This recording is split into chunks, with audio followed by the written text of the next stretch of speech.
ರಥದ ಗಾಲಿಗೆ ಸಿಲುಕಿ ಇಬ್ಬರ ಕಾಲಿಗೆ ಗಂಭೀರ ಗಾಯ. ರಥೋತ್ಸವದಲ್ಲಿ ಸಂಭವಿಸಿದ ಭೀಕರ ದುರಂತ.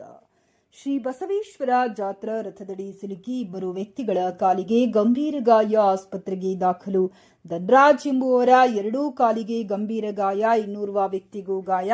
ಬಸವ ಕಲ್ಯಾಣದಲ್ಲಿ ರಥದ ಚಕ್ರ ಕಾಲಿನ ಮೇಲೆ ಹರಿದು ಸಂಭವಿಸಿದ ಭೀಕರ ದುರಂತ.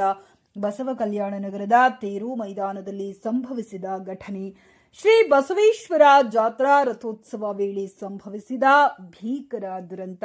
ಜನಸಮೂಹ ಹೆಚ್ಚಾಗಿದ್ದರಿಂದ ರಥ ನಿಯಂತ್ರಣ ತಪ್ಪಿ ಸಂಭವಿಸಿದ್ದ ದುರ್ಘಟನೆ. ಉತ್ಸಾಹದಿಂದ ರಥವನ್ನ ಎಳೆಯಲು ಮುಂದಾಗಿದ್ದ ಬಸವ ಭಕ್ತರು. ಈ ವೇಳೆ ಏಕಾಏಕಿ ನೂಕಾಟ ತಳ್ಳಾಟ ಆಗಿದ್ದರಿಂದ ಸಂಭವಿಸಿದ ಘಟನೆ. ಗಾಯಾಳುಗಳಿಗೆ ಬಸವ ಕಲ್ಯಾಣ ಸರ್ಕಾರಿ ಆಸ್ಪತ್ರೆಗೆ ದಾಖಲು. ಓರ್ವ ಗಾಯಾಳುವಿಗೆ ಕಲಬುರಗಿ ಆಸ್ಪತ್ರೆಗೆ ರವಾನೆ.